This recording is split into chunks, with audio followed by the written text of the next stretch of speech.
you're gonna start the live, and I'll go ahead and begin, inshallah.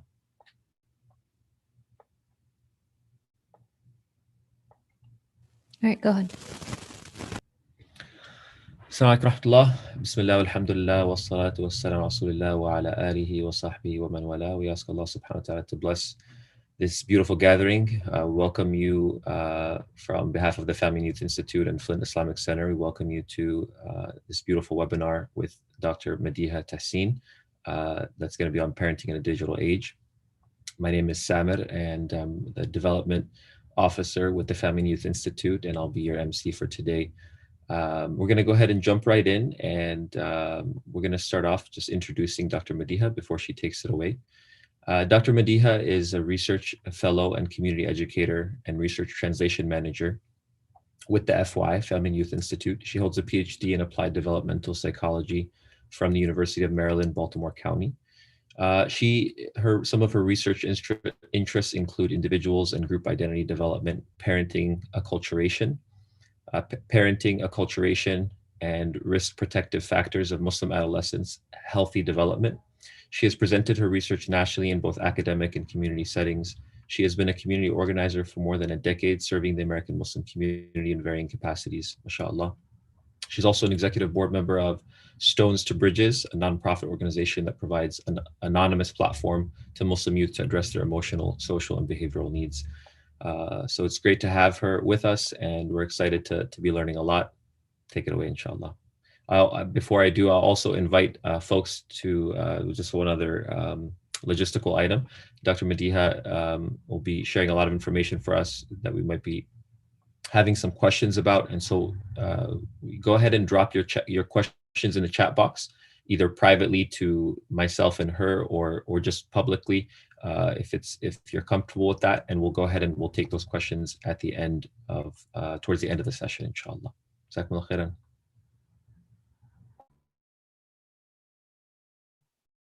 Assalamu alaikum, everyone. Thank you, everybody, for joining us on a weekend. I know it is, definitely family time. So I'm really appreciative that we're all here today to talk about a really, really important topic. A little sort of intro I wanted to add to what Samir mentioned is that, he kind of mentioned in a really fancy way, but the small addition to what I also do is I'm a researcher at heart. And so with the FYI, what we really do is take the research that's out there, but translate it into ways that make sense for, people who are not researchers, people in our communities, such as yourselves, to use and really access. So today, I'm going to present a lot of this information about sort of digital parenting and how to navigate the digital world. It's going to be a lot. So I made sure that we have a toolkit for you guys to access, inshallah, and I'll walk you through the toolkit sort of halfway through the session, inshallah, so that you guys have those resources at your fingertips, ready to go and easy for access, inshallah. So let's get started. One last thing I did want to say before I kind of get into the presentation is I would be really, really appreciative if people would turn cameras on as much as possible, or at least just engage. We're used to this digital world now because of COVID, but it makes it that much harder to really kind of engage with you guys. I have some activities planned, inshallah. So it would really be great if we could all engage in those activities, as much as possible, inshallah. So that'd be great if you guys could do that. Thank you. Someone just turned it on. I appreciate it. Thank you. Okay, so let's get started. I'm going to present my slides here. Inshallah.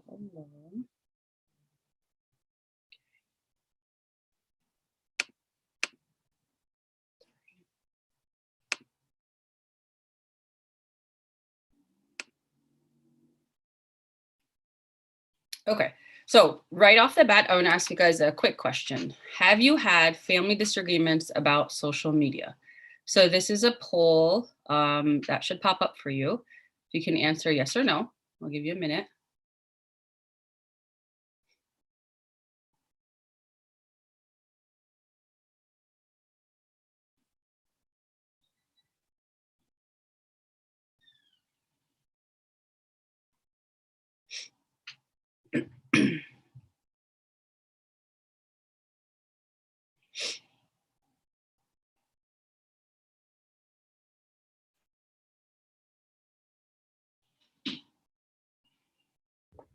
And Madiha, just let me know when you want me to close the poll, and then you can also continue on and let folks trickle in. And when I close the poll, it'll show the results for everyone as well. Sure. I guess we'll wait just a couple more seconds, inshallah.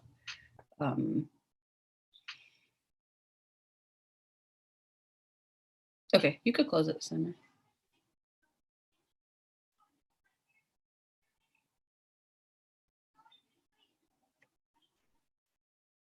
Okay, so you guys can see that, obviously 78%, more than, 3/4 of everybody says that they have had family disagreements. That's obvious, right? Why did I ask this question?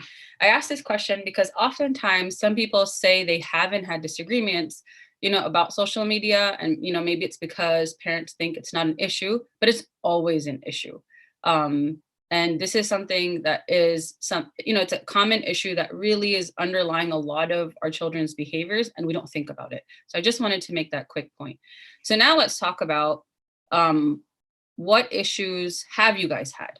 So what I want you to do here is I want you to take out a sheet of paper, and I'm going to do this on, I'm going to try, inshallah, to do it on the whiteboard that's on Zoom. I want you to take out a sheet of paper, and on the left side of the sheet of paper, I want you to answer this question with 3 or 4 things that are relevant to your family. The goal of today's talk is not for you guys to just walk away with a ton of information. The goal is really for you guys to be able to list out what are the problems you're facing in your family when it comes to social media, which is the question that you see on the screen, and then actually walk away with sort of tangible answers to that question.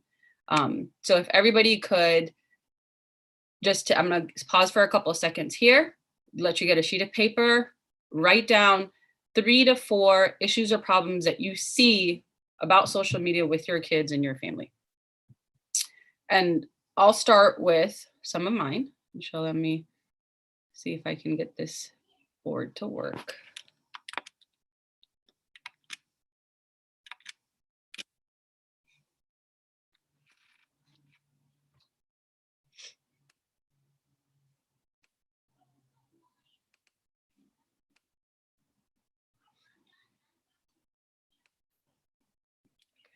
Can you guys see a whiteboard here? Summer, do you see a whiteboard? Yep, it's just a blank white screen, it looks like. Okay, great. So I'm going to type in what my top issues are.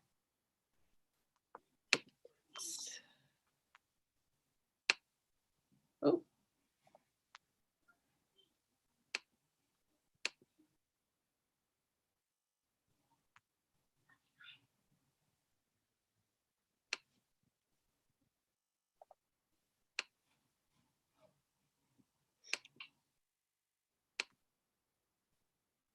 Okay, I'll just write them out.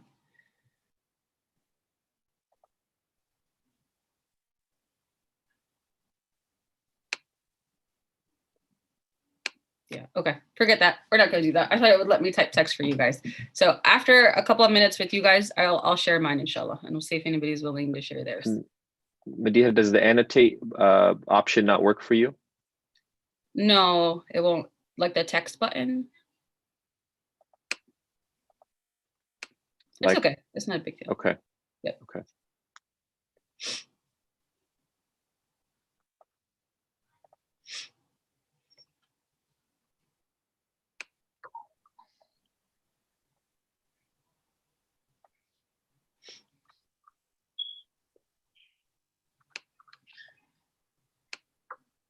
How can I let you know my opinion? I have to type it here or? Oh, no. So I want you to write down on a sheet of paper. Okay. Yep, just write down on a sheet of paper 3 to 4 issues that you see with your kids Okay. on social media. Thanks. So I'll start with mine. So for example, one, and a lot of these are, I think, what I've seen with other people. And I'm sharing this in the hopes that, you guys will also kind of be open and vulnerable and share with us today, inshallah. But for me, for example, the first one, is kind of balancing the rules that I have with my kids and what their friends and parents are doing. So for example, I have a 10-year-old who I don't really let him game that much. And he now has friends who game. And so how do I balance, what my kids are doing with what their friends are doing? I don't want him to be left out. I want him to feel part of his friend group, but I also want to protect him. So how do I balance? That's one thing I'm struggling with right now. Another one is our own use of phones as parents in the home, and how do we, follow the rules that we're setting for our kids, things like that. And then the third one really is just balancing like I talk about him because he's my oldest, but just balancing their time on the phone versus like not on the phone and not or TV, social media, whatever it is, and playing, especially because of winter and COVID. It's been difficult. So those are kind of the struggles I'm dealing with. Would anybody like to share what they put down on their list?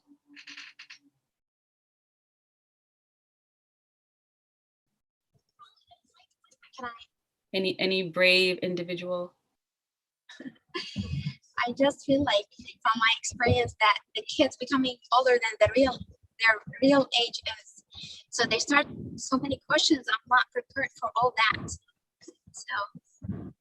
Okay, so just to make sure I heard you properly, you're saying they are getting older quicker because of what they're seeing on social media, and so you're not really ready yet to address that with them. Good, that's a good one. Anybody else want to share? Okay, it's all right. I know it's hard to kind of be open, about what's kind of going on in our family. So I completely understand. So like I said, I want you to hold on to that sheet of paper. Oh, go ahead. I was just going to suggest some folks might not be, you can also put in the chat box as well. That's another option. Or you can even message it anonymously to Madiha if that's even more comfortable for you as well. Thanks for the reminder, Summer. Actually, just see somebody mention exposure to silly things, which I think is on point as well. So in general, just what are you kind of exposed to? Difficult to control time and content. Social media is endless, leading from one thing to the next. That's a good one.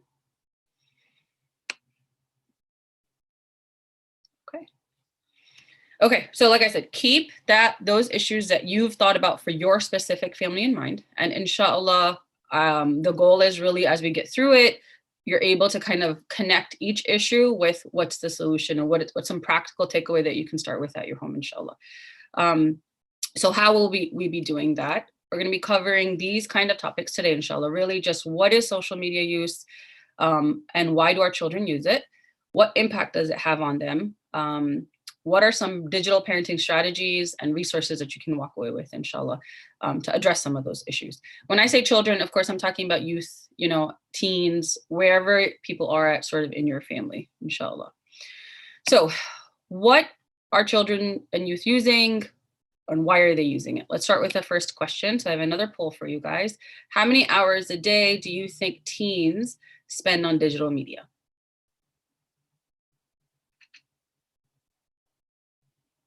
I'll give you a couple of seconds, a couple of minutes to answer that really quickly.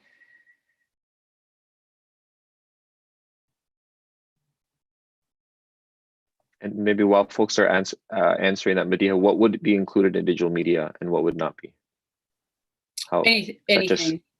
Anything that's not school related. So not like going on the computer to do homework, sort of more leisure time on digital media. It could be whether it's on their phone, on the computer, anything related to social media. It could be TV time.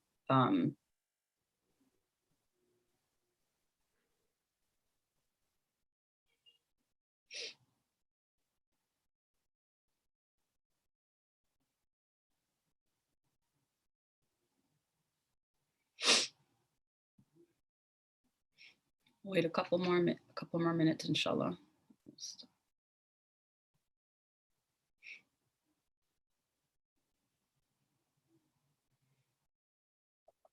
And if anyone's having any questions, the poll should pop up for you. Simple as clicking and answering. We see we got 16 of 31.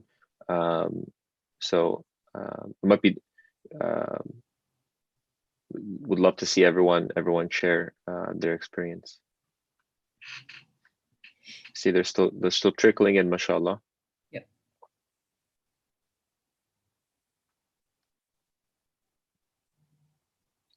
We could close it up, Samir. Okay, so it looks like the majority of you guys think that teens are spending about 7 hours per day on digital media. I'm going to show you what another community thought. This is a poll with them. I was hoping it would populate. Let's see if it'll populate. No, okay, sorry.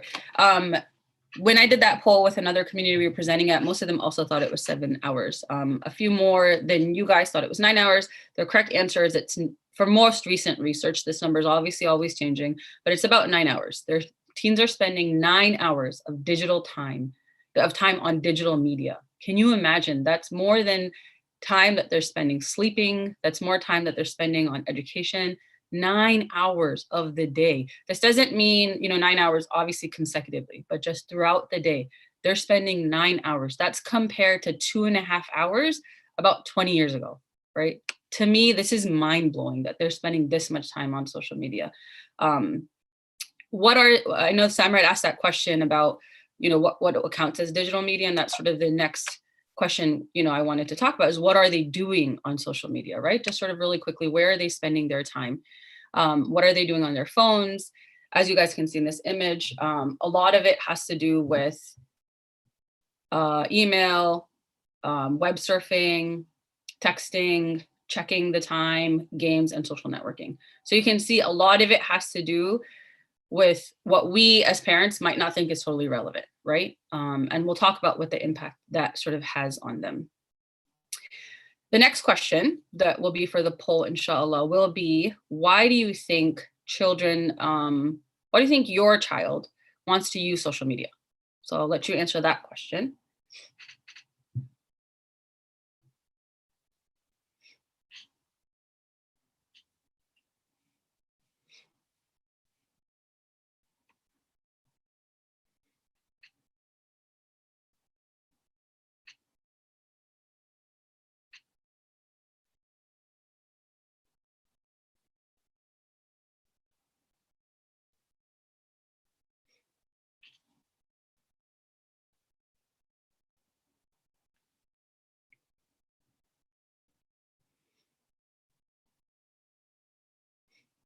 Okay, we're good, Samir.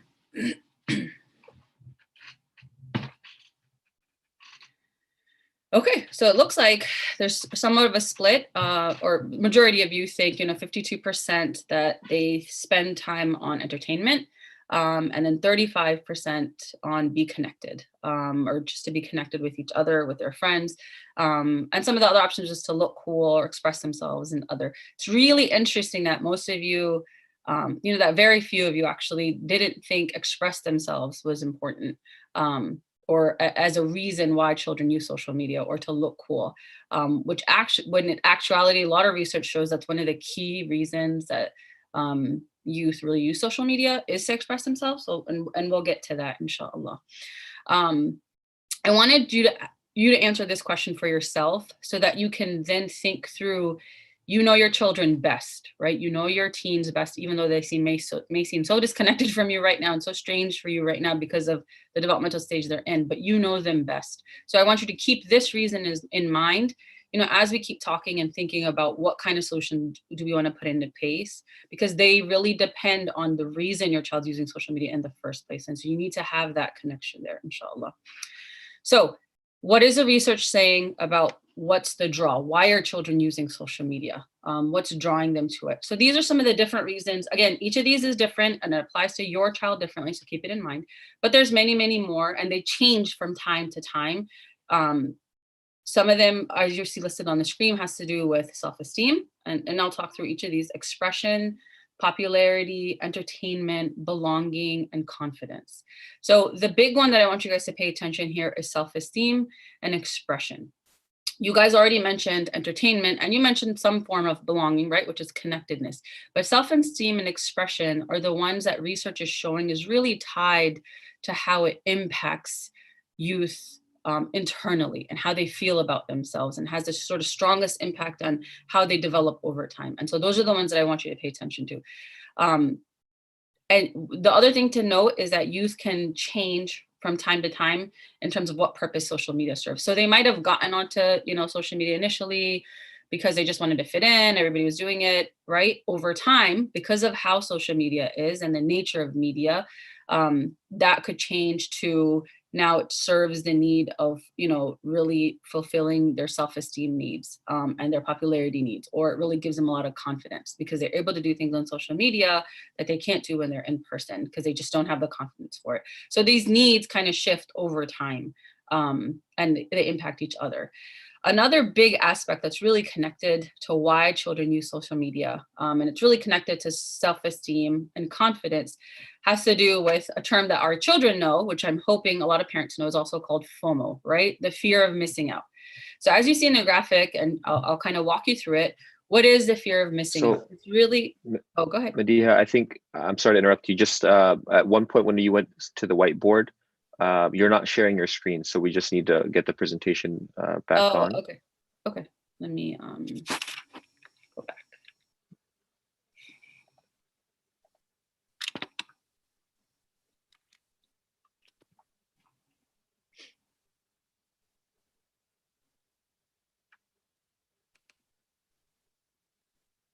There we go. Yep, we see it. Okay. Sorry about that, guys. So just for your reference, if you're following along online, this is the image I was talking about initially where I was saying, what's the draw? Why are youth engaging in social media and what need does it meet for them? So these are the different ideas I talked about before. And this is sort of where I was at right now, which is the fear of missing out. FOMO is something really, really common for today's generation, right? If you tell your kid FOMO, they're going to know exactly what you're talking about. It's something I had to learn, I had to look up, but it's now in our research because of how common it is for youth and children. So FOMO is basically, like it says, the fear of missing out. It's a really huge issue for teens because they're basically constantly preoccupied with wanting to socialize and be connected with peers. That need that youth and children have, which becomes stronger obviously in teenage years, to really always socialize and be connected with others, that need is a very normal need. It's a very, very normal, typical part of adolescent development. It has nothing to do with social media. It's not something that popped up in adolescent development and in what our children need because of social media. That's a very common need, and it's a very basic human need that's needed to really thrive and to survive. The issue is when you add social media to it, it blows up. That need really gets very, very highlighted and it gets exaggerated. And so we'll kind of talk about really quickly how. So when they were in school, right? When we were in school, before social media, you went to school, you're hanging out at lunchtime, someone tells you, your friends are talking, they talk about a get together they had over the weekend and you weren't there, right? You might feel bad. You might feel left out, right? That need is there to be part of the group. But now if that same situation were to happen, you're online, you're scrolling, it's a Tuesday, whatever weekday, and you happen to see pictures now posted online over the weekend of your friends hanging out and you're not there. And those pictures are getting likes, right? People are talking about it, becomes a thing. Social media amplifies that huge fear that you weren't there and that maybe now your friends don't care about you. So that's the danger with social media, is it takes this normal basic human need that teens have and it amplifies it. What you're seeing on this slide is that the way our thoughts and feelings and behaviors are connected is what gets amplified because of social media. So if teens have a thought, I want to fit in, I want to hang out, right? There's the feeling of anxiety connected to that. What if they don't like me? What if I'm going to be left out?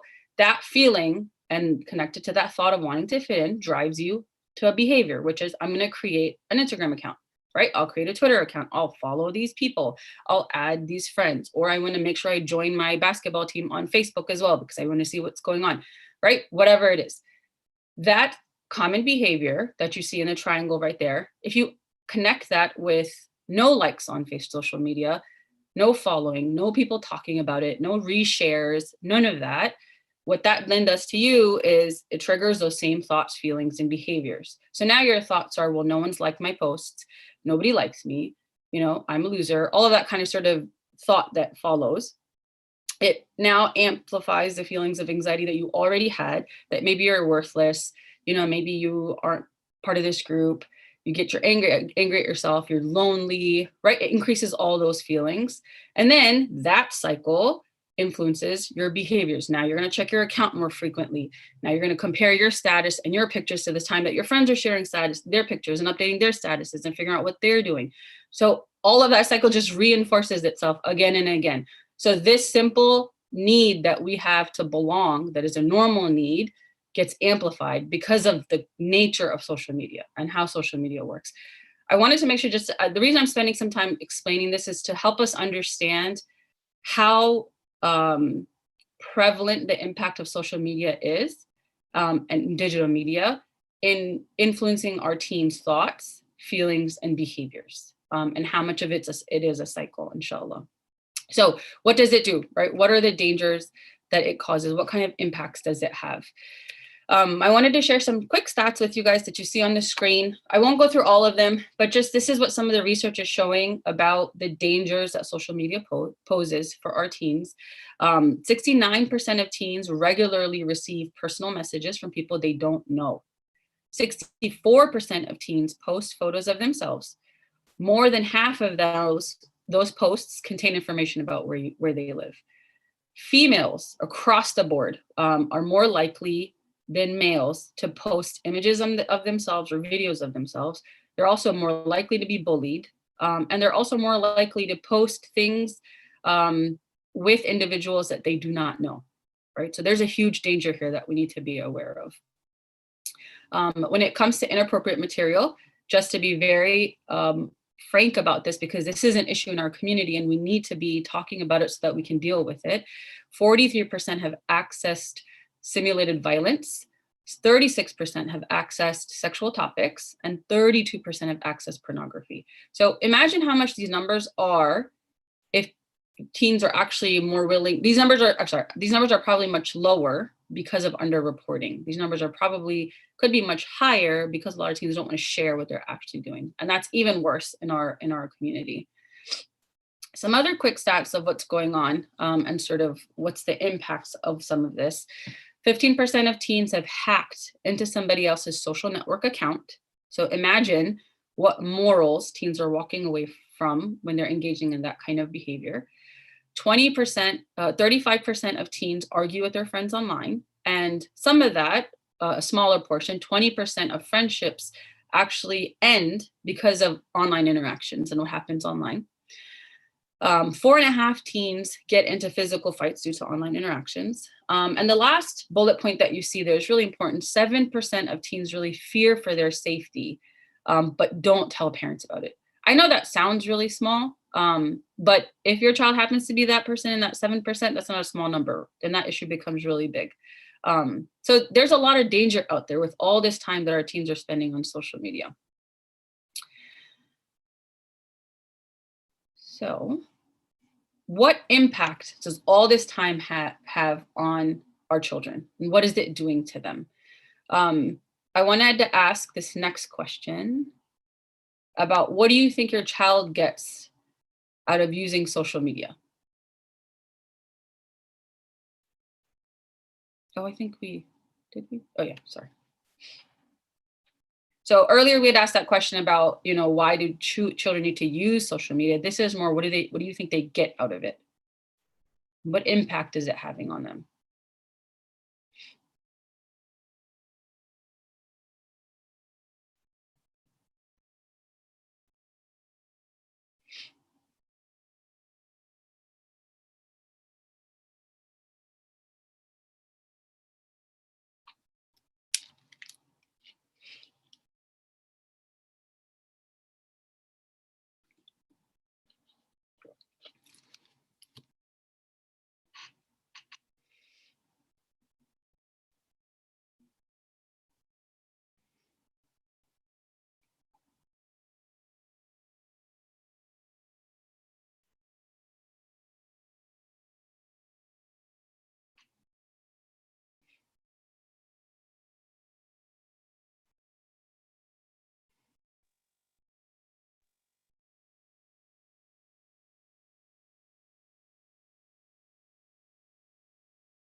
Okay, Summer, I think we're good. Okay, so 38%, so even split I see here between feeling connected and they can't stop using it.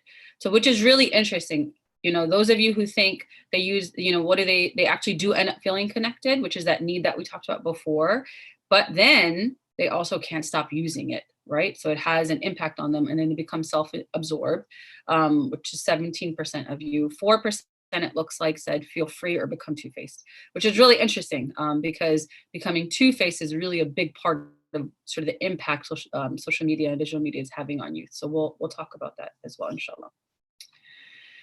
So let's see what the research says and how much it aligns with what you guys were thinking is the impact on youth.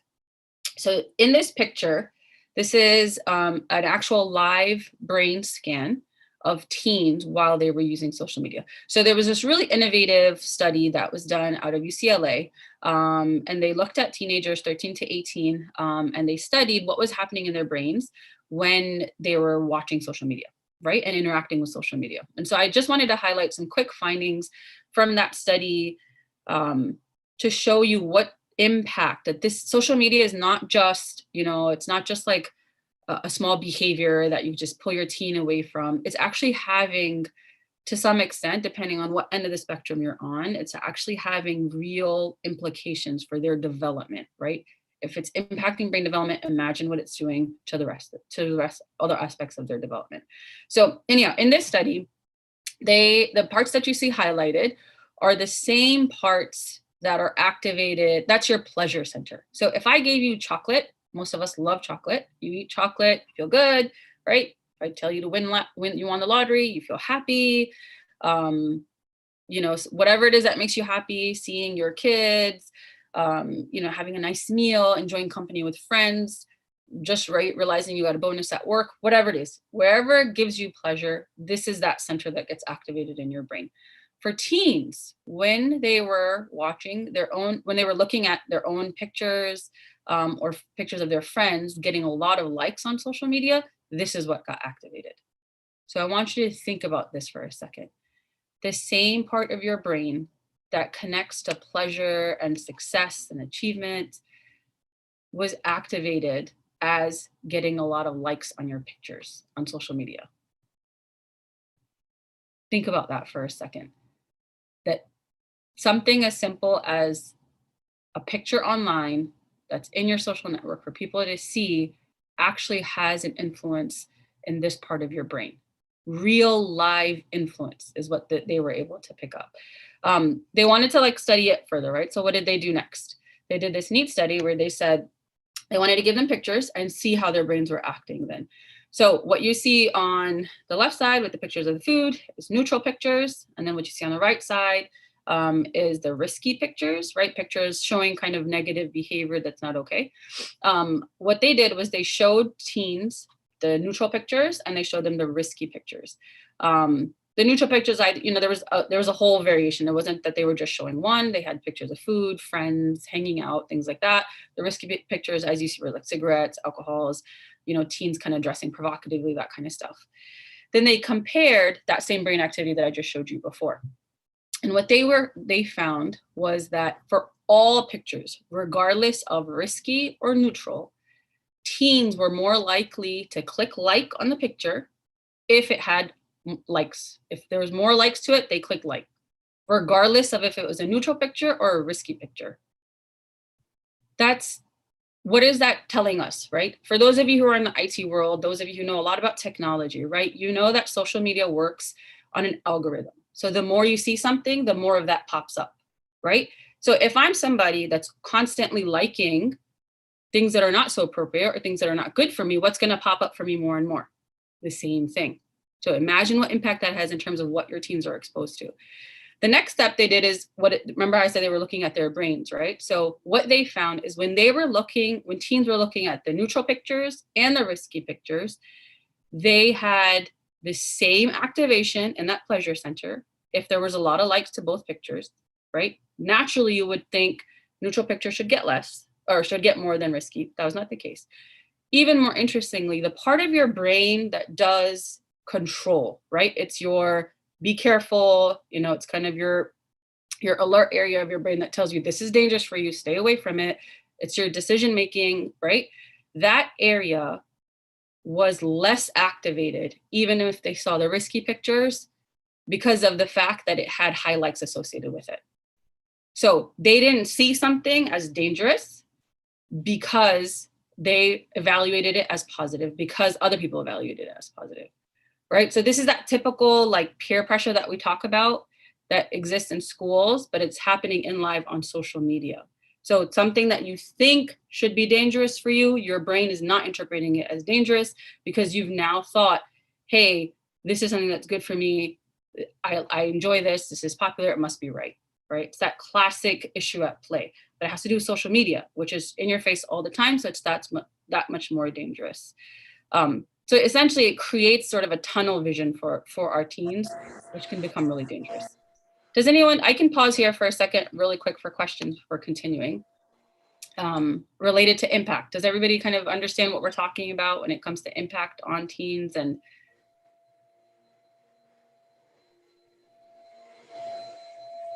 yeah. Okay, another impact has to do with what's called the selfie syndrome.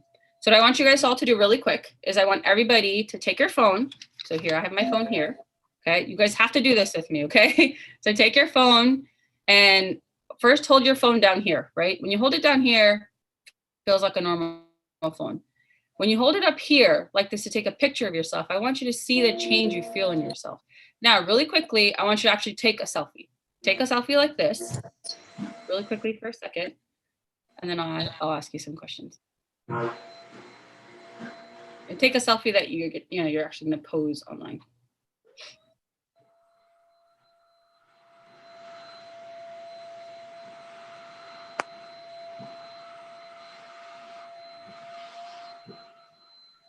Okay, everybody took a selfie? What did you feel shift in you when you were getting ready to take that selfie? Does anyone want to share? Were you looking to see if, your hair was okay? Were you looking to see if your angle was okay? Were you looking to see if the lighting was okay? Did anybody pay attention to that kind of stuff?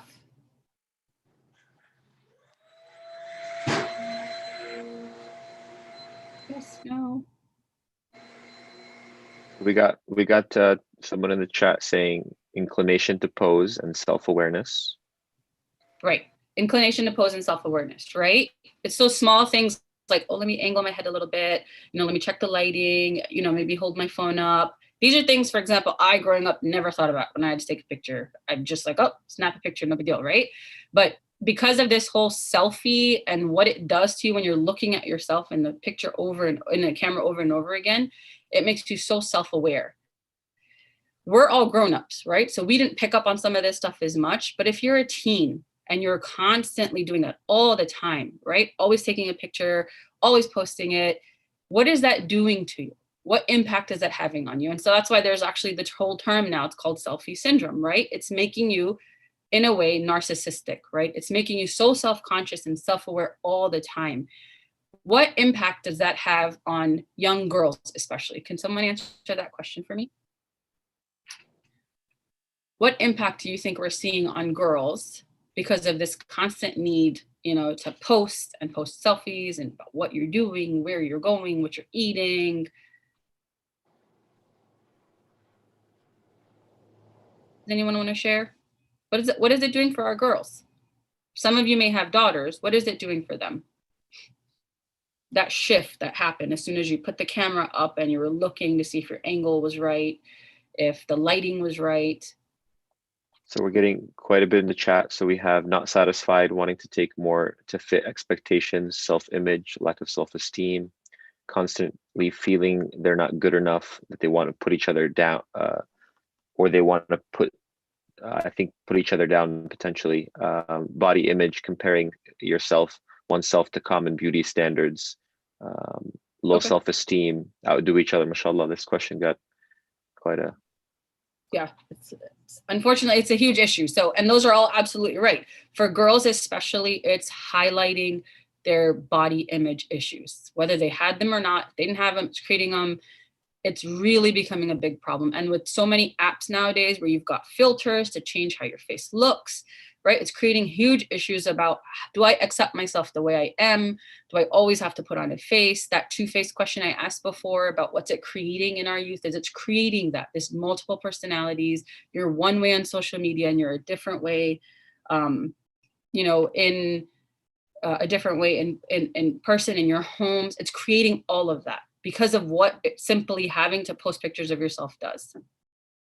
The other thing I really quickly wanted to talk about in terms of impact is addiction. And this is especially strong for gaming, but in general, what it's also creating in our youth is this addiction. And I think as parents, you guys might see this a lot, right?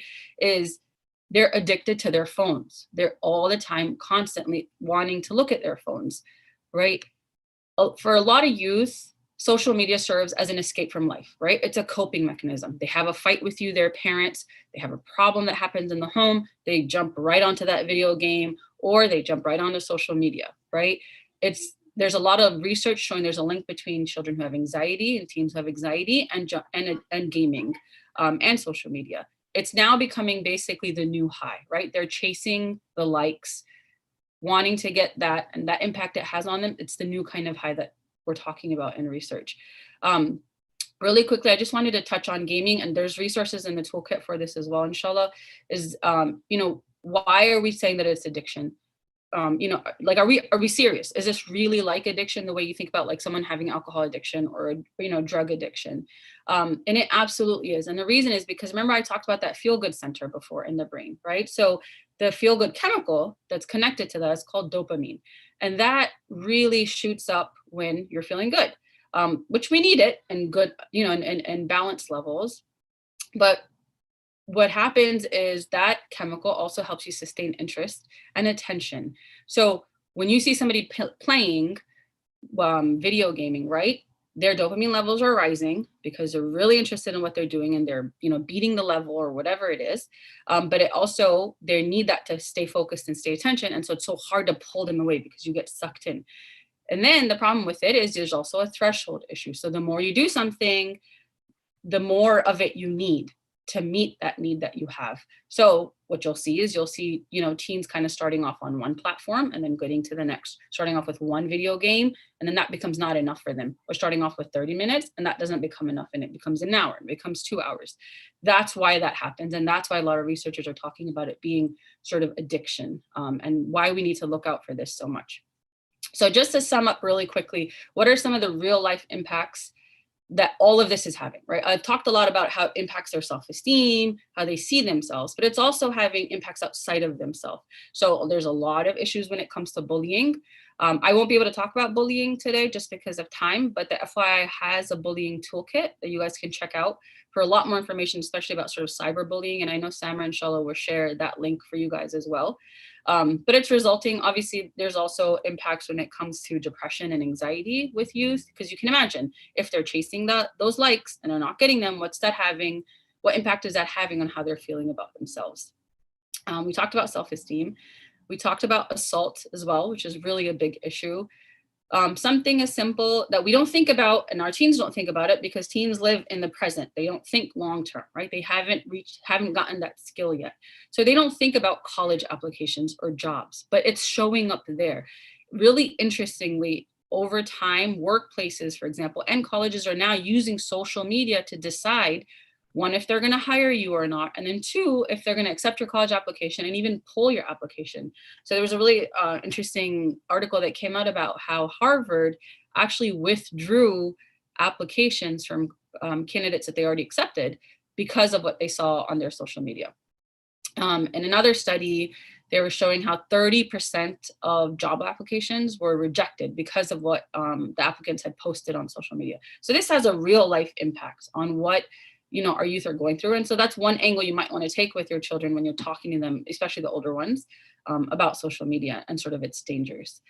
So it talks a lot about what's the problem, what does it look like, what are our teens doing? So inshallah, the rest of today's session, I really want to get into what can you do about it? What are some healthy solutions as parents can we take on to really help our children navigate a good balance in social media, using social media, using digital media, but not, still maintaining that sort of control and healthy impact on your life. Are there any questions so far just about sort of impact or anything like that before we get into solutions?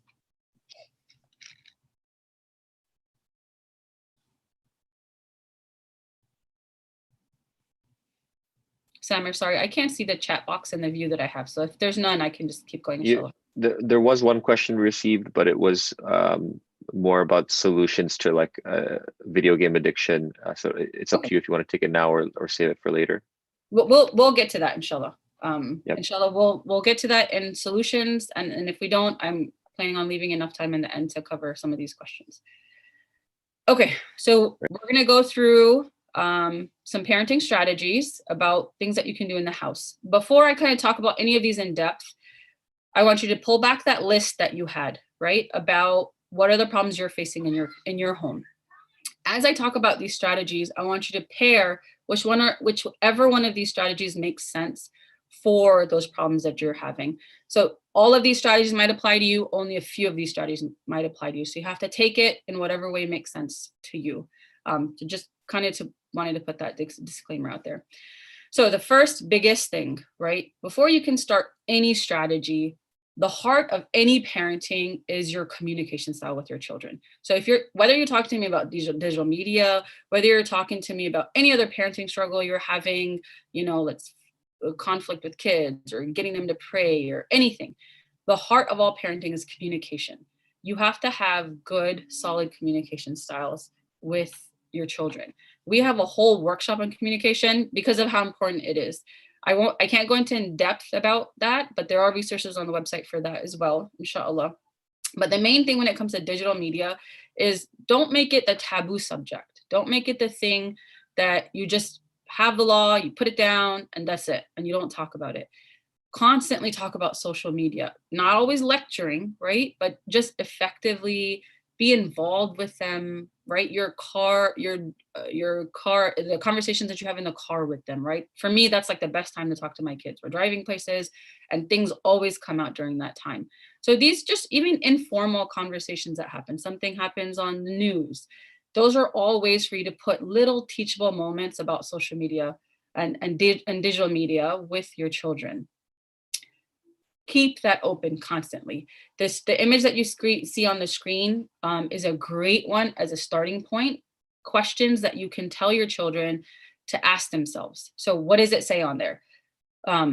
Think before you post online, right? That's a catchphrase you can adopt, and the questions that you can even talk through with your kids for them to always have these in the back of their minds, and then you can bring them up in all of your conversations. Mistakes are going to happen, right? And that's okay. Those are your teachable moments. Those are your chances to, again, bring them back to these questions, bring them back to the content you've talked about without judging them, without shutting them down. So then they do come back to you and that communication line stays open. So some of the questions that you think about, when you ask your child, okay, before you post this, think, who's going to read this? Am I posting this in anger? Will someone feel disrespected? Am I revealing too much about myself? Am I showing a bad side about myself? Could someone misinterpret this? These are all questions that you can work with your child on and teach them to think themselves before they post. Just the same way when they're in school, and they're acting out with people, just interacting with people, sorry. Those are the same things that you'd be asking them then too, right? So the same thing, but for their digital life. The second thing is be your child's digital mentor, right? There are 3 different kinds of parenting styles that you can adopt when it comes to being your child's digital mentor, right? One is the limiting style, the enabling style, and the mentoring style. So limiter parents are very strict with their children, just the way it sounds. These are parents that won't use any technology with their children at all. Again, if that's your parenting style, that's fine. I'm guessing you're here because you don't think that might be the best parenting style because technology is part of our lives, right? So what's that? We have to find that balance. Enabler parents trust their children to manage their use of technology and are very open to them, sort of kind of being independent and using it however they want, sort of unsupervised. And then the last one is mentor parents. As it sounds, right? This is the one who children these are parents who are okay with technology. They spend time with their children online with technology, and then they provide guidance to their children in the management of social media and other sorts of online media.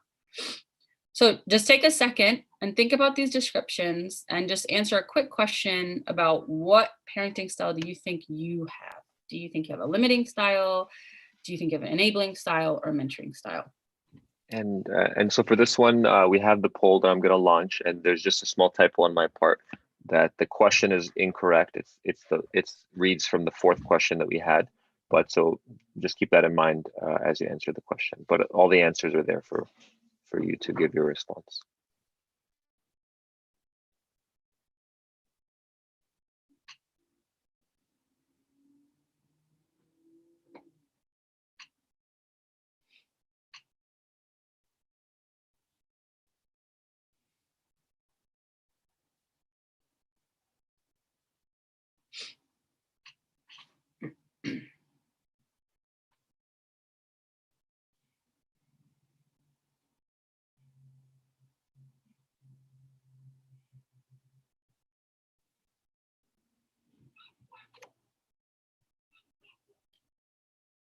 Looks like we got about 20 answers. If you missed it, the question is not what it reads, but it's what type of style of parenting do you feel you have with your own children?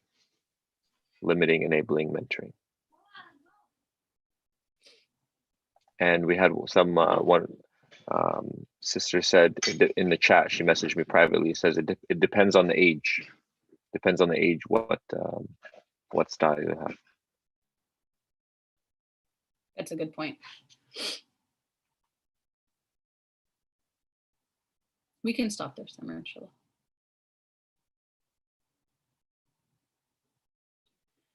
Okay, it looks like most of you think you are mentoring parents, 55%. And then there's a split 23%, 23% of you between limiting style and enabling style. So inshallah, I'm going to go with the fact that hopefully I really do think you guys are mentoring parents, right? Then inshallah, we don't have much to talk about today. But absolutely, mentoring style is the way to go. And the rest of the strategies I'll talk about have to do with how can you have the mentoring style. And in a couple of seconds, I'll show you, in a couple of minutes, sorry, I'll show you the toolkit, which talks a lot more about how do you actually act out these different styles and how to shift from one to the other, inshallah. So what are some other kinds of, what are other ways to have that mentoring style that we're talking about? Make sure, and this is really important from an Islamic perspective, right? Having a digital footprints discussion. This is key for older teens, but you never know how important it can be for younger kids. I also have a first grader, and in her virtual tech class, she came to me and, said, Mama, I don't think I have a big digital footprint. So of course, I don't think she had any idea what she was talking about. It's just some basic ideas they wanted to introduce, but older teens for sure know about this, right? And it's a great teaching opportunity for you guys, like I said, from an Islamic standpoint, because it's that same idea of we're accountable for everything we do. And it doesn't change just because it's written on a screen on the TV, on your social media, sorry. It doesn't change because it's a post online versus something that you didn't say in person. And so you have to have that digital footprints discussion. The idea that whatever you're putting out there is how you're presenting yourself, and you're accountable for it, even if it's out online, right? It's the virtual tracks that you're leaving behind, even when you're long gone. Whether it's pictures that you put online, whether it's posts that you put online, they have an impact now, right? Especially if your post hurts somebody and you don't even know it. If you put a picture out there and a friend gets hurt by it, or someone that's not a friend, or a post, that's on your plate, that's on your account, right? And then the impact that has even after you're gone. So those are conversations that you can have with your teens when it comes to the akhirah and helping them think about that. And again, our toolkit has a guideline for how to kind of talk about a digital footprint conversation and what it could look like, inshallah. The next thing is part of being a mentor is being there to guide your youth, your teens and your children through what social media looks like. So explore together, right? If you're comfortable with it, maybe follow them on social media, right? But reflect your own values on your social media. So then they can see that you're not just saying things, For example, you're not just somebody who says, we have to, fight for equality, or we have to, make sure we're not racist. But then you don't post anything like that online. By posting your own values, by talking about your own values, you also share, you walk the walk and you talk the talk with your kids. Have conversations with them as you're looking to the apps together, right? Ask them questions. Does this app have safety rules, or what does it look like when it comes to how people are posting on apps? So those are different ways you can kind of bring up some of these values in the conversations that you're having. All of the same Islamic principles that you teach your kids when it comes to interactions with their friends in person apply online. And so you have to have those conversations with them. Some other strategies is to search online for anything that you're not familiar with. There are so many apps out there right now. I'm going to skip ahead just to show you an example of what a police department in a sheriff's office shared with parents, because there was a huge rise in a lot of sort of negative acts happening with teens. And so they shared these apps for parents to pay attention to, and what teens are doing with them. Just as an example, I don't know if you're able to see it, but there's an app called the Whisper app, where you can literally send a whisper out to the digital world. So basically you just type something and it just goes out there and it's complete anonymous. And police departments were finding a huge rise in suicidal thoughts that people were putting out there, but they couldn't do anything about it because there was no tracking information and it was completely anonymous. So just imagine what else is happening on all these apps, just as an example. So look it up, right? You can Google so much now about all the different apps that are out there. There's lots of video guides. Again, this is in our toolkit and I'll show you that in just 1 second. You can Google so many of these apps and see a lot of the apps will tell you what there's guides out there explaining every app and what teens can do with it. And now with COVID, you will be surprised what teens have learned to do with, using Gmail Suites and Google. A lot of schools are using Google Suites for schools, right? So just as an example, teens have learned to use Google Docs to chat with each other during class. So mashallah, teens are very, very innovative, right? But you have to stay up to date with this stuff as a parent. Find out what are the apps that are out there. So even if you just hear it with them in their conversations, it's not something that's like a red flag for you, but you'll know and you'll be aware and you'll know how to ask questions for your teens, which lets them know, hey, my mom is involved or my dad is involved in what I'm doing and what's going on with me. And that feeling that your teen has will make them more open with you and come to you when there's a problem with digital media, inshallah. Number 6 is to capitalize on security tools, right? Do your part. There are privacy settings and apps that you can enable. There are parental controls you can put on your computer, on your Wi-Fi, your wireless network, all of that to just even prevent inappropriate content or any other content from even coming in. There are monitoring tools that you can use, for example, on TV programs, on apps, or for your child's phone, to see what's going on. So look up those kinds of things and take advantage of them. I know I keep saying our toolkit, so I want to stop here for a second to show you guys our toolkit. I know, like I said, there's a lot of information I'm giving you, and you may feel like, I can't catch up to all of this stuff. So the toolkit has a lot of information with a lot more in-depth information on these things that I'm just sort of highlighting. How to talk about the digital footprint, how to look up apps, how to use those security tools that I'm talking about. And then how to create a contract, which is sort of the last thing that I'll focus on, inshallah, which is, I think, the heart of the strategies that you guys can enact, inshallah. So if you go to the FYI.org, and I'm going to take a second to show you that really quick. So here's the FYI.org. If you go to education, and then you go to toolkits. And Madiha, I also dropped it in the chat. Okay, perfect. So if you just scroll down to where it says Digital Parenting Toolkit, here are all the different sections that I was talking about, but it has it in a lot more in depth with links for resources. So here's the media guide I was talking about, the different apps, how to search for things, video guides, how to use privacy settings, all of that. So it's all there with a lot more information, inshallah, for you guys. Okay.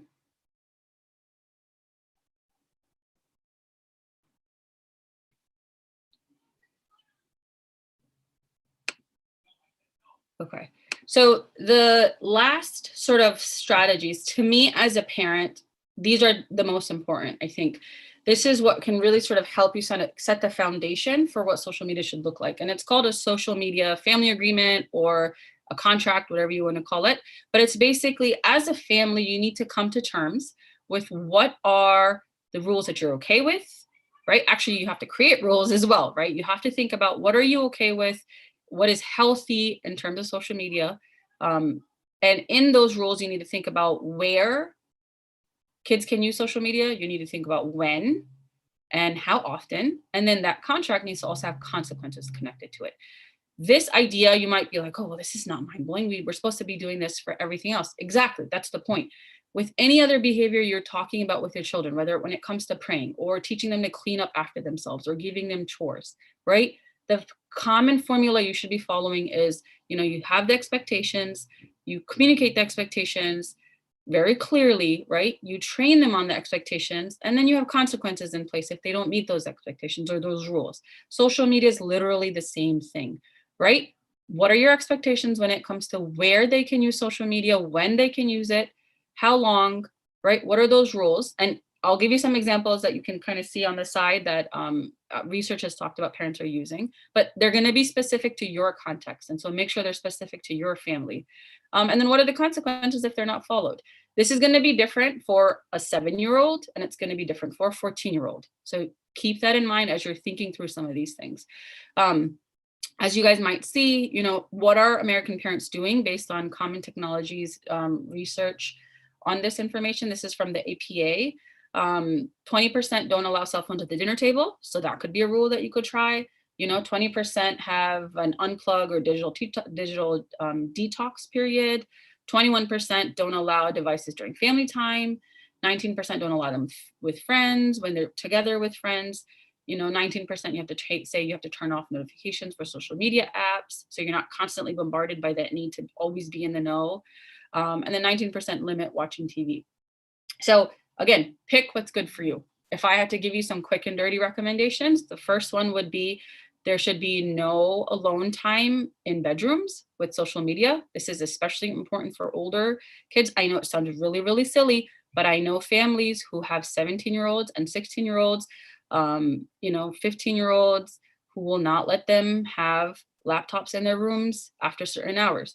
So again, that might not work for your family, but you have to figure out what is healthy for you and what as a parent can you enforce? Because if you can't enforce it, it's not going to make a difference.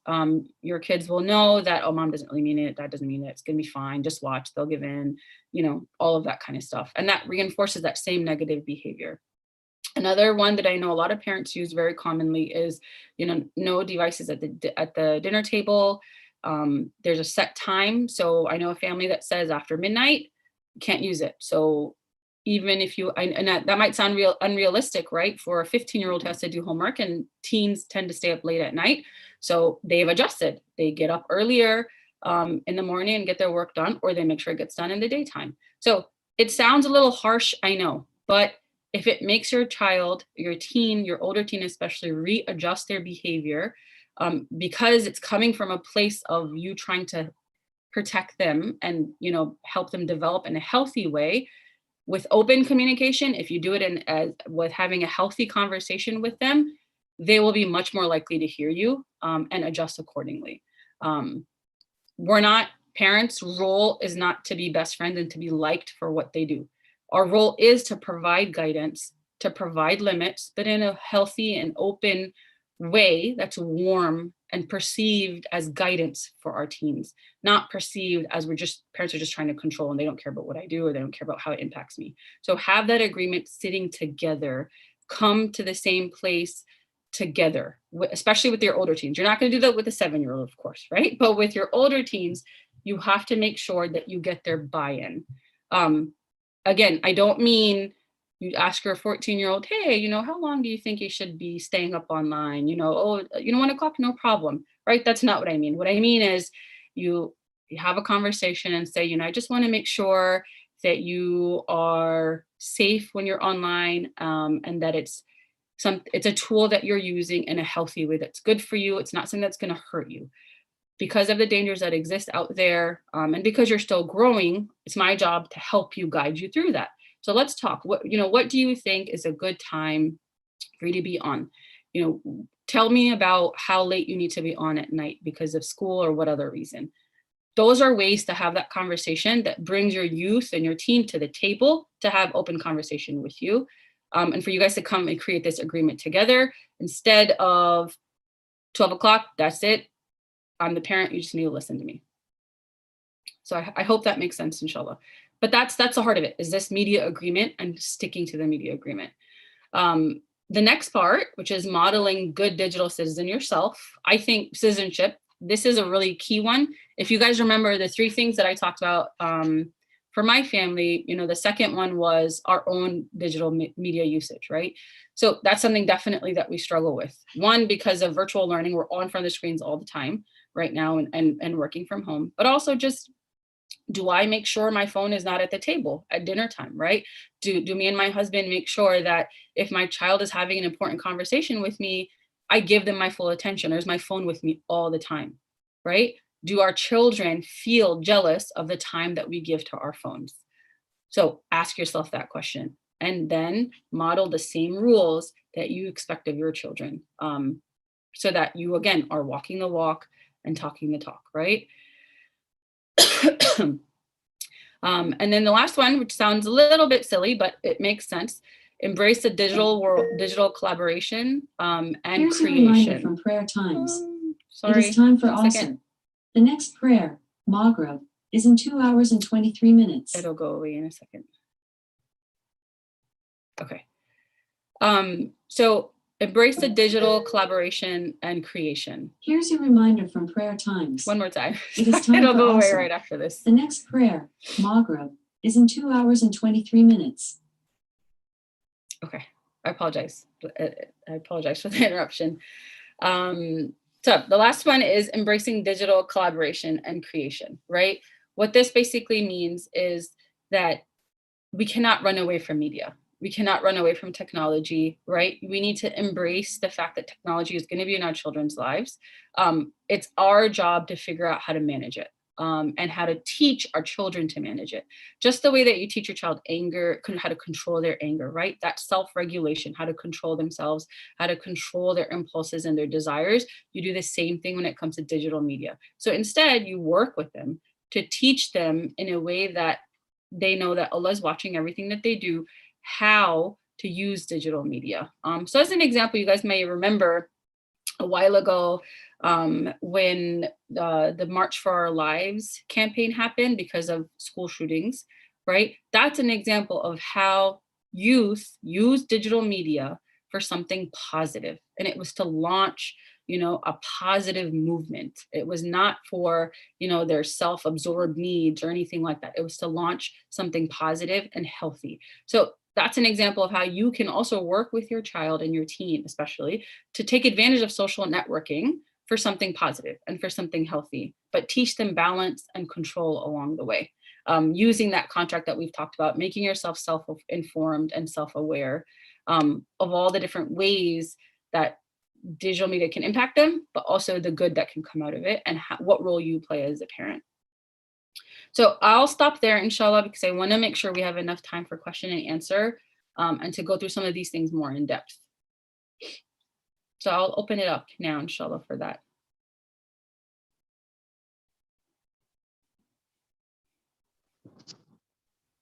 I have a quick question.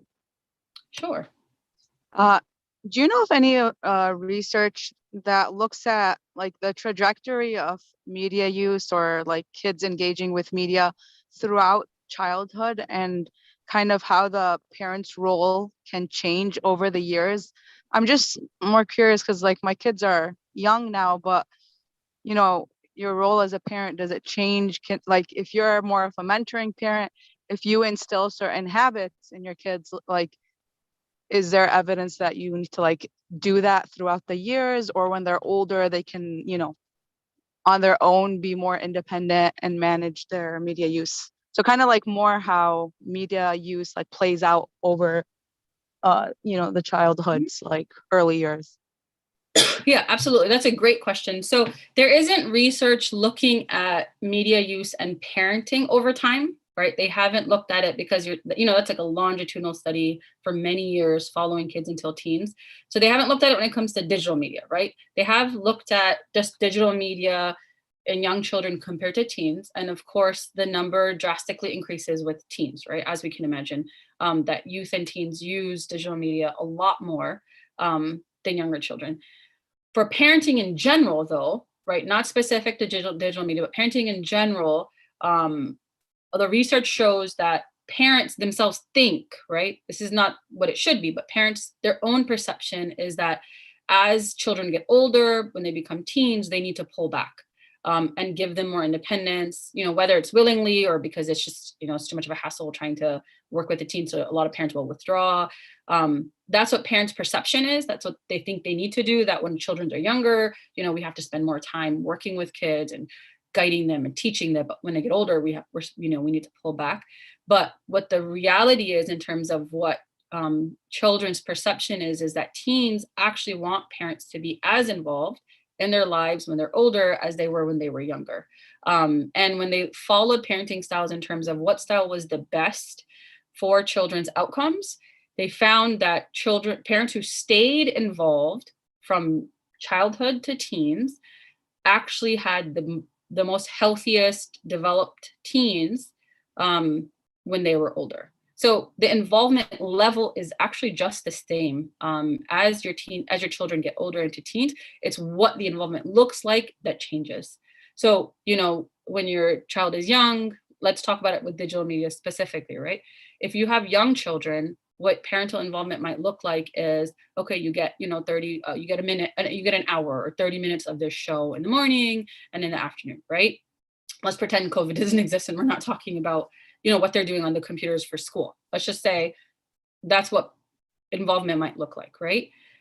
Involvement also might look like talking to them about what they see on the show, right? Oh, what are you watching? And, oh, wow, what's this character doing? Or, what was your favorite part of the show? That kind of stuff. As you get older, as your children get older, you become teens, that involvement is still the same. You should still be knowing what they're doing on social media, right? You should still be knowing and have a sort of a say or that agreement that we talked about how much time. But now instead of talking about 30 minutes on a show, now you're talking to them and setting rules for how much time do you get to spend on your phone, right? Or when do you get to spend time on your phone after your homework is done, not in your room, in a public space in the home, meaning like the living room or the dining room or whatever, the open space. So the involvement is still the same, it just looks different. Does that answer your question? Yeah, absolutely. Jazakallah khair. Mm-hmm. So we can go ahead and if folks are brave enough to go ahead and ask their question, then we welcome that. And then we also got a couple questions in the chat that I can read off. So there was one about just saying, can you please give advice about gaming? And then there was a more specific question that also was related to not only parenting, but also the family as a whole. So I'll read the question. My husband and my 3-year-old son are addicted to video games and iPad OS, taking over the dinner table, social interaction with our families and sleeping routine. So it's impacting a lot. How do I limit their access or prevent them from, and this question was also asked previous to when you went over some of the strategies, but maybe you can maybe give more specific advice about how to deal with a partner, as well as and the balancing act of children, making that even more complicated. How do I limit their access or prevent them from overusing technology, especially my husband, because he's the role model for our son? I think that's a great question. Also, I could start with that one and then we'll go back to the addiction question, inshallah, and the gaming question. So parents being role models, right? Remember how I kind of start off this talk with, you know, everything we're talking about with digital parenting in terms of what should you do as a parent, for the most part, it's not, there aren't these magical strategies that you're doing because it's social media, right? They're general parenting strategies that you're doing for everything else. It just applies to social media, right? Mentoring in your regular life or in your daily life, generally, overall, you're a mentor to your child, right? But so the same thing applies to social media. As a parent, we are mentors to your children. Our children, they're watching everything that we do. So if, you know, just the same way that we want to make sure that we're not, you know, cursing in front of them, or that we're showing them positive behaviors like praying and asking them to come pray with us, or, you know, we're holding maybe halakas with them, or having them fast with us. The same way that we're doing those things is the same way that we role model healthy social media behavior. So speaking about, I think what I'm hearing in your question is when there's a difference between the, you know, the husband and the wife and, you know, the two spouses in a marriage when it comes to social media. So the first step is really to have an open and honest conversation with your spouse to make sure you guys are on the same page. You can't do anything in terms of setting limits, you know, creating any new rules for your son if you and your husband are not on the same page. Again, just like anything else, it applies here as well. So you have to get on the same page with him. You know, maybe you can share some of the impacts that we've talked about today on social media, especially for such a young age. A 3-year-old really should not be video gaming at all. I know it's, you know, it's hard. I get it. I have a 6-year-old, very rambunctious 6-year-old, mashallah, but he was 3. And I can imagine being in those same shoes and, you know, just giving him a little bit here and there. So I completely understand. It is the reality and it is what it is. But if you can share maybe some of these negative impacts with your husband, you know, about what it's going to do to your child, especially in school, gaming at such a young age really impacts attention span. It really impacts your ability to manage your emotions, to control impulses, to be able to follow directions. Those are all things that have been shown to be affected by gaming too much. So imagine those are all healthy behaviors we need to have in school, right? To follow directions, to be able to do our work, to be able to manage our emotions as we're playing with our friends. So if you don't want to set your child up to engage and have problems with those behaviors, then you have to take that step now when it comes to gaming. So maybe that's an angle that you can take with your husband. But also once you're kind of on the same page, for him, at least just your spouse, start with baby steps, right? Come to some kind of middle ground about how to cut things back down. Just like any behavioral change, you always start with, you know, a simple goal, you know, a behavior at a time. So if right now, for example, you know, you're saying it's taking over your life, start with the dinner table. Don't start with the rule that at the dinner table, we're not going to have any media. We're not going to watch in front of the TV. We're going to have dinner together as a family. The one thing doing is it's taking away that in-person interaction. And so a lot of teens, for example, are having a lot of social awkwardness. They're showing up to in-person interactions, not knowing how to interact, right? It's kind of like, I'm sure you've seen the image where everybody walks to or goes out to eat together, but they're all on their phone. So really, why did you come out to eat together, right? You're going to be on the phones. So make sure that maybe that's a baby step you can start with, right? Instead of just going cold turkey, say, okay, at the dinner table, we're going to cut out no social media. And so maybe that might be something your spouse is more agreeable to start with. And then you kind of work on the other behaviors over time with him, inshallah. So I hope that answered the question in general about when your spouse is not on the same page with you and how you might want to approach that, inshallah. And then I think, does anyone have any other questions related to that before I go into addiction and gaming specifically? There was one question that came through the chat. There's actually 2 questions that are related, and it's I'll read the first one. It says, is there a right age for kids to own an iPad or a smartphone or have a smartphone? And then the second question sort of adds a little more to that. The quote on the screen says it's not a question of if we do it, but how. So when does social media become inevitable for those with young kids? And this is where it's tied to the question of what the right age. Should we try to prevent it as long as possible? Introduce it on our own terms? Question mark. Right. That's a great question.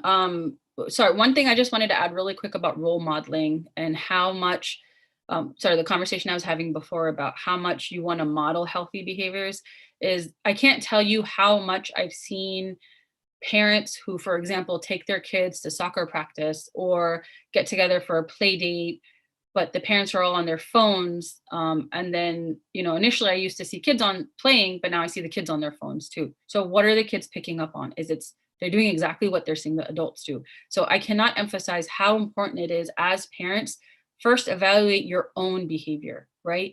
When you walk in the door, are you disconnecting from the world out there and being present for your family and your children? Or are you bringing it back inside with you, right? You guys probably saw that strategy of turning off social media notifications that I mentioned in a previous post. That sounds really silly, but it's so important. If you turn off your WhatsApp notifications, right? I know how much all of us love our WhatsApp groups and all the different things that are out there with WhatsApp, right? If you turn off your notifications, just something as simple as that, imagine how much, sort of attention and mind space you free up because you're not constantly getting pinged on your phone and then distracted from what your kids are doing. And being present for them. So I just really wanted to emphasize that is look at your own behaviors. Is your phone next to you all the time? Some people have a basket in their door when they get home, like in their their hallway when they enter, and that phone goes into that basket and they don't see it again unless it's an emergency and they have their notifications turned off. And, the only thing that someone can do is call. So for that reason, because they do that for that reason, they're able to be present for their children. So just find ways to first evaluate yourself. What are you doing? Put a mirror up to your own social media behavior and habits, and then see how can you model healthy ones for your children. So to go back to the question that Summer said the audience had asked about, just to refresh my memory, the question was at what age, it's not more of if we sort of allow social media for younger children, it's sort of more when and what's the appropriate age, right? A lot of research talks a lot about the quantity of social media for younger children and not necessarily the quality, meaning what are they doing on social media? So quantity meaning, like the American Academy of Pediatrics will tell you how much time each child, the different ages should spend on social media. So quantity is there. If you were to ask me a specific age, right? It's hard to answer that question because a lot of it depends on your child and it depends on your family system. So if you, for example, have a confident 10-year-old, right? Who in their whole 10 years of life, you've observed them to be somebody that doesn't care about what people think about them. They've got good self-esteem and they're confident. They've got a good, their friends, right? Who their social system and social group is, and you're involved in their life. I would say, yes, that 10-year-old is okay to have a balanced, right? Social media account, for example.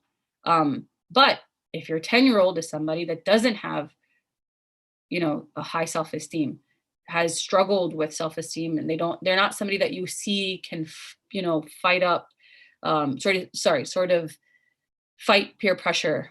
There's somebody that gives in easily or is easily influenced by their friends, right? Those are things you should be paying attention to as a parent. And if you notice that in your child, then that child, until they're much older, is not ready for social media. So it's hard to answer. I know it's hard to give a cutoff and say, okay, 8-year-olds are ready for having social media specifically. It's more about what is your child's personality, what can they handle, who are their peer groups, and what is your role in your child's life. Right now, if you're struggling with too much TV time, too much media time with your child, now would not be the time to and to expose them to social media. But if you have a healthy relationship with them, you have set rules, you're in a good place when it comes to how they use media in general, then, and there's somebody that you're involved in their life, then, and there's someone that's confident, then maybe it makes sense to introduce social media so they can learn how to navigate it, because some of that learning is going to happen with them making mistakes and their confidence can handle it. Somebody that has low confidence, self-esteem issues, body image issues is not going to be able to handle some of those mistakes at an age where they're very vulnerable. So I know that's a vague answer, but I want to say it depends on those sort of factors. So I'll repeat those factors. Your child's personality, right? Where are they at in terms of their confidence level, their self-esteem, and their ability to fight peer pressure? What does their peer group look like? Who are their friends? Do you know who their friends are? And how are they able to sort of navigate their friend circle? What is your involvement like right now? You know, if you're swamped at work or if you are pretty involved, right? Those are different things to think about. So those 3 things I think can help you kind of navigate through, is your child ready for social media or not? And also it doesn't have to be a one all for nothing, right? It doesn't have to be they either are on all the different platforms, or they are gaming, or they're not. It could just be that you start with one small platform, test it out, see how it works. And there's also lots of child-friendly platforms as well for them to practice, and then go from there. The last thing I wanted to mention about that is also, what's your goal, right? If you think your child is ready, what's their goal? What's your goal for why you want them on social media? Is it just so that they're able to navigate social media because it's part of our lives? Or is it more because you feel like, you know, their friends are engaged in it? So kind of what I was talking about in the beginning about my son asking me to let him start gaming a little bit. And it's something I've kind of, you know, held him away from because I know his personality. So my goal for him to join is going to be different than somebody else's goal. For him, it's because he isn't as connected because of COVID right now to his peer group. And so do I want that? Is this the way to do it? So what's your goal in starting social media with your children? If it's just, you know, FOMO, you know, fear of missing out, I think as a developmental psychologist, you know, kids learn so quickly, mashallah. They're so resilient and they pick up things very, very quickly. So if you're somebody who has not let your child become independent on the computer yet, they'll be fine. There's such a push, for example, right now to have, you know, kindergartens begin basic coding lessons. And personally, I'm not for it. I see the need for it. It's becoming something that's part of our lives, but they'll learn it. They'll pick it up. They're so quick, mashallah. Kids are such fast learners that they'll learn it in a heartbeat. So again, ask yourself, what's the goal? If it's just that they're going to miss out on things, you know, once you are ready, but they're not ready, once they are ready, they'll pick it up so quickly. If the goal is more social interaction because you feel like they're not interacting with their peers, they need some practice so they can learn to manage it because you know your child, that might be a goal that makes sense and that you can move forward with. So I hope that makes sense and answers the question. Thank you, Dr. Medina, for very comprehensive answers. I think as you go into the addiction section, this question, you might be able to answer it as you go into it. Okay. We're just keeping it in mind. And so it is, how do you deal with when you put the rules, but then you found out that the kid behind your back got access to devices and are using it without you knowing? So maybe you can just keep that question in mind as you go through addiction, or however you want to handle it, inshallah. Okay. Let me answer that question just quickly first, and then I'll go into, because I think the question before was about gaming specifically. Is that right, Samer, or was it addiction? Yeah, so in the beginning of the talk, it was about gaming, right? Initially, it was about gaming, but then we transitioned to the age one when you introduce, and then so I think it's not necessarily gaming specific. I think this one is in general. Okay, I'll start off with in general, and then we'll go into gaming specifically. So in general, right, let's say you do have a media agreement, you've got rules in place, and you find out that they break those rules, right? They go behind your back and access something, you know, to access the phone that they weren't supposed to, kind of like the question that was raised now, or it could be anything else, whatever other rules that you've set, you know, whether it's staying on too late, because as a parent, what you don't want to do is you don't want to hover. If you're teens, let's focus just on teens. I'm not talking about younger kids, but if they're teens, you don't want to hover. You have to give them space to make the mistake. You've set the rule. You have to put the responsibility on them to follow that rule. And if they don't, there's consequences. If you hover and make sure that, okay, it's 11:59, I have to stay awake so I can make sure my 15-year-old doesn't, you know, stay on the computer after midnight, that's you taking on the burden of following the rules, not them. So I just wanted to make that quick note, is the burden of responsibility and following the rules has to be on the team. Don't hover. So what happens if they do break the rule? The first thing is you have to reinforce your consequence, whatever it is. So if they took the phone, and they weren't supposed to, or went behind your back or whatever, let's say the rule was they have to ask you before they take it, and it has to be within the time that they're allowed to take it, whatever, right? If the rule is that they took it, a consequence might be that they don't get it for the next day, right? Or a consequence might be that something else that matters to them, they kind of get that privilege taken away. That's one part of it. So one part of it is you have to enforce the consequence, whatever the consequence is for you. And don't lecture, don't, get angry and yell, none of that stuff. Just say, I'm sorry you did this. This is the consequence. Don't go into any negotiating, none of that bargaining back and forth. Just apply the rule and be firm and warm, but not authoritarian, right? Then they see the rule, they see the consequence, and they don't necessarily get the yelling or anything like that, which makes them not pay attention to the rule. So that's one part of it. Remind them of the consequence. The second part is have a talk with them to understand what's going on. If this is reoccurring, if it's one time, it's okay. You just apply the consequence, move on. If it's reoccurring, especially if they're older, right? Older teens, then you need to have the conversation with them about what's going on, right? Is there a need that you're not paying attention to that's making them kind of continually break this rule? Sometimes maybe the rule is just not practical for what their need is. It's like I was saying before, some teens sleep, late because they're night owls. And so if you've set a night limit, it's not practical for them. It doesn't make sense. So you kind of have to empower them to work with you on that rule. So if it's a reoccurring behavior where they keep breaking it, then you need to have a conversation with them and see, what's going on. What's the underlying reason that they're breaking this rule? Is it a lot of times for teens, if the rule is practical, if it makes sense, and they're breaking the rule, there's usually something else going on with them. And so that requires, as a parent, for you to be in tune with that and have a conversation with them and see what's going on. The thing that we forget as parents, oftentimes when, our children break rules, is we see it as a test of our power, right? As a test of our authority. And it's not that at all. Parenting is not about, I have to let you see that I'm boss. Kids acting out is not about, them trying to test our authority because, who are we to be in charge? That's not what it is.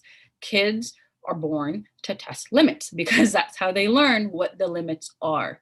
And that's how they learn, here, this is a healthy limit my mom set for me. I have this behavior I want to do, but I have to accept that it's not healthy for me. So what can I do to meet that rule? Some kids are driven by fear. And so fear of breaking that rule is enough for them. Some kids are driven by making sure that they believe in the rule and understand the rule. So as a parent, if you talk to them about the rule and you bring them, into it with the rule instead of just enforce it on them, then they follow the rule. So it's about that balance between you setting the rule, them trying to meet the rule, and that back and forth. And so as a parent, you have to keep doing that. It doesn't mean you're failing. It doesn't mean your kids don't believe, in you as the guiding force in their life, but that's how they learn. As long as you're doing this whole rule back and forth, rule, consequence, from a place of warmth and not from screaming, not from belittling, just reminding them of the rule, reminding them why it's there, and constantly kind of back and forth with them about it. And eventually they will internalize these rules exist for my health and my safety, and for my well-being. And eventually then they take on those rules even when you're not there, which is the goal of parenting, right? At the end of the day, we want them to do this even if we're not there. We want them to post something online and ask themselves, is this okay for me to post? And hear that voice in their minds even when we're not there. So keep going back and forth with the rules and consequences you've set and have conversations with them if they keep breaking them to see what's really going on, especially if they're older. So that's sort of in general what happens, right? If you've got this agreement and they don't meet it, make sure your agreement right off the bat has those consequences, and you have to be upfront about them. Don't make up the consequences as you go, right? When you sit down and create your agreement with your spouse, set the consequences right there and be on the same page. And then communicate that to your children and your teens. Don't set them as you go. You might readjust them a little bit, like we talked about, but set them, and that way your teens know. Otherwise, they're gonna be like, what are you talking about? Where'd that come from out of nowhere? right? And they feel blindsided by it. Okay, so then more specifically, gaming, right?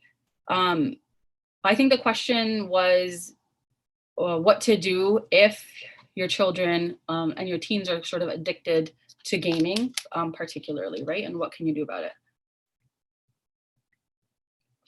So with gaming, the first thing to understand is, remember what we talked about before, is that when something becomes an addiction, there are actual changes in your brain that are connected to it, right? So the more you play, the more the happy chemicals go up, the more you need them to sustain your game, right? Because the same chemicals that are connected to gaming are the same ones that help you stay focused. So you need them. So you play more and more. And then you need even more to meet that like high you get from playing.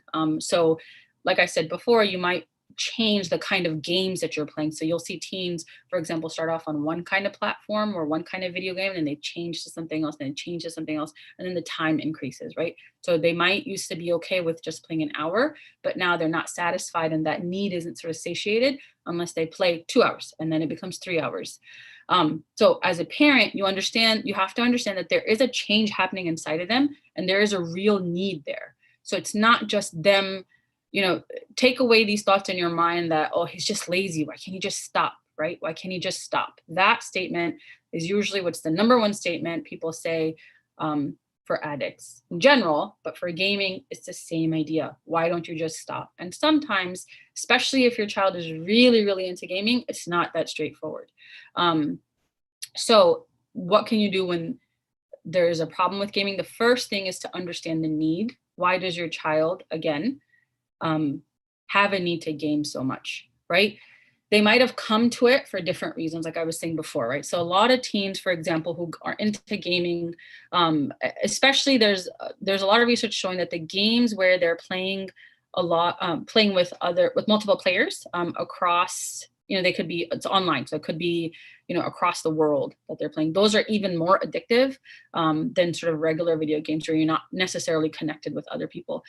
So just something to keep in mind. But is it meeting a social need for them, right? So a lot of socially anxious teens, a lot of shy teens, or a lot of teens dealing with anxiety will be drawn to these kinds of games. So what need is gaming meeting for your child? Is it that? Is it you have a home that your teen isn't really getting a lot of attention? Unfortunately, that happens. We have a lot of homes where there isn't a healthy marital relationship, right? Mom and dad don't get along as well. There's a lot of fighting happening, or mom and dad are really, really busy, let's just say, right? With work, they don't have time for their teens. Or some parents, for teens, they kind of pull back and think they don't need to be as involved. You're a 15-year-old, you know what you're doing, that kind of attitude. All of which is, again, completely understandable. But for whatever reason, if your child is not feeling connected to home, or there's conflict in the home, they're going to go to the games even more. So you have to figure out what that need is first. That's number one. And then the second thing is have a real honest conversation with your teen about what plan you'd like to put into place. So, and that plan will be twofold. The first part will be setting rules about gaming. The second part of that plan, and I'll go into each of these in detail, but the second part of the plan would be meeting that need that they had, right? So first rule would be, okay, we're going to slowly cut back, right? With addictive behavior, when it comes to substance abuse and things like that, it's a little different because you kind of have to go cold turkey. But with gaming, as if it's not so far gone, start off with cutting down slowly, right? So if they're playing 4 hours, let's say right now, you cut down to 3 hours, for 4 days. And then and I'm just saying sort of 4 arbitrarily, but you get the idea. You cut back slowly. You start from 4 to 3 hours, then 3 to 2 hours, and then 2 to 1 hours. If they're gaming and not doing their homework, right, you create a rule that they have to do their homework first before they game, and you have to enforce it. As a parent, you have to enforce it. No matter how angry your child gets at you, are doing it for their best. And so you create that two-part plan that I'm talking about with talking to your child and letting them know you're doing this for their own benefit. So create that agreement, whatever it is, and put consequences tied to it, and work with them slowly to help them cut back. The second thing is replace that need that they had for that game with other healthy habits and other healthy practices. So if this was a child, for example, who was really into sports, but because of gaming, they cut that out, which is usually a huge sign that you're addicted to gaming, is when you cut out all these other activities that were part of your life. You have to help them work back slowly into those. Replace that interaction they had in these multiplayer games with other people, online and across the world. Replace that with in-person interactions. Try to get them to hang out with their friends more often. And you can do this really sort of discreetly. It doesn't have to be like, you're not going to tell a 14-year-old, hey, we're going to have a play date, right? But sort of discreetly find a way for them to spend more in-person time with their friends where they're not gaming even when they're hanging out with their friends, right? Get them involved in things that make them feel good about themselves. So then again, you meet that need of increasing their self-esteem and their confidence. So this might mean, getting them involved with an organization, some kind of volunteer situation, get them involved in the masjid if that's an important thing for you, and is essential to, and they have good youth programming, which is really key. Just get them involved in something. The more you do these kinds of things as part of your plan, it'll help kind of undo some of the connections that teens have to gaming when they get to a point where they're addicted. And then the last step really for gaming specifically is, you might think for some teens, it can be at a point where they do need some extra help beyond what you can offer. And so I would really seriously consider that you might want to talk to a therapist and see if just, they can just kind of work with your teen a little bit to see what's really going on. If they're at a point where they don't care about their food, or they're just, willing to go for long periods of time without anything, then it might be, or, they are really sort of dealing with a lot of anxiety, for example, or a lot of depression, and gaming was their release, then you might consider therapy as part of kind of coming back from that. The only thing to look out for sure is if they are, again, really end of the spectrum when it comes to their addiction to gaming. The key thing to look out for is you might face a lot of sort of withdrawal symptoms, a lot of backlash in terms of a lot of irritation, a lot of anger and frustration, as they're trying to, kind of break the patterns that exist in their brain as they were playing. And so that's going to take some time as well for the anger and frustration to subside. So just make sure you also plan for some substitute activities and things like to help them cope with that. And like I said, it meets a need. So figure out what that need is. If the need also was because it made them feel better, find other things that make them feel better. Help them, help work with them to come up with like healthy coping styles. So if they used to go sit on a game because they just heard a fight, in the home, or something happened with a friend and they immediately go sit down to gaming to escape from like their reality, help them find something else. So instead, let's go for a run, or go biking, or XYZ, whatever other kind of coping style will help them turn to that instead of to the game. And that'll help, inshallah, over time break sort of their connection to gaming, inshallah. I hope I answered that. Awesome. I have a couple follow-up questions just to make it a little more practical and dig a little deeper that came to my mind. So keeping in context that I used to be a gamer myself and even now, sometimes with my nieces and nephews, if they're playing, Mario Kart or something like that, I'll join them and I'll show them that they're not very good at the game and that I'm the boss of that game. But are there positive effects of gaming? And I can only imagine, because I myself, whenever I was younger and in dealing with my own parents, and specifically my mom, that would say I was spending too much time gaming, I would find research articles and say, oh, well, look, there's some positive effects of gaming as well. And, and now at my age as well, my nieces and nephews might say, well, look at, Uncle Samir, he's whatever, he's not a screw up in life. He's not a failure. Because sometimes we associate like, oh, if you're going to, video games, you're just, wasting your time and you're lazy and etc. So what if they say, well, look at the XYZ people, they're okay. They used to play video games. You used to play video games. Maybe, my brother, his children say that. So what would, and then the second question is specifically, what would that look like? Would you have a conversation like you talked about cutting back? Would that be talking to them and saying, okay, this is an issue explaining why it's an issue? And then would it be having an honest conversation about that plan to cut back? Or is it sort of going about it more subtly where you just say, okay, now it's 3 hours and then in 6 months it's going to be, or is it a clear conversation like, hey, we're going to put a plan. You're going to go down from 3 hours on weekends, you can play 4 hours. And then next in 2 months, it's going to cut down even further. When you're on break, you can have a little bit more. So what does that conversation look like as well? So I'll answer that second question first. So it's definitely a clear-cut conversation if your kids are older, especially if you're talking about older teens, because you have to get their buy-in, right? If you think about from an Islamic perspective, teens are accountable to Allah, right? They're basically adults in terms of their accountability of their actions.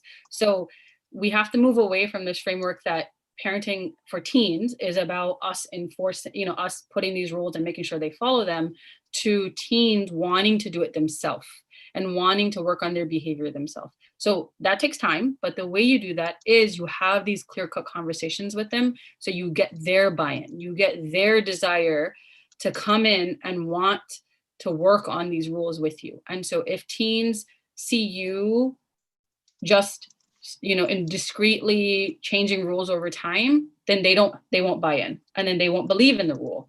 But if you bring them in and you have a real conversation with them and say, hey, I'm noticing these behaviors, we need to have a talk about it, let's talk about making a plan, and you make that plan together with them, then they are a partnership, right? They are a partner in that plan, and you empower them and get their buy-in. And that makes them much more likely to follow the plan as well, and see their own behavior and work on their own behavior.